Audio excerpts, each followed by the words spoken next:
সার্থক হবে। এত সুযোগ আছে, সময় আছে।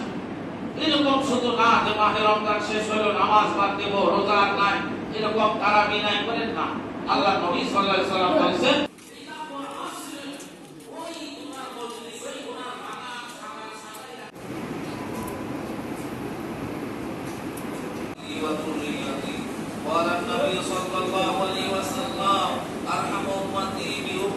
সিল্কোর সিল্ক অ্যান্ড শাইন, যাতে আছে আর্গান অয়েল ও ওট প্রোটিনের গুডনেস, যা আপনার চুলকে রাখে হেলদি অ্যান্ড শাইনিং।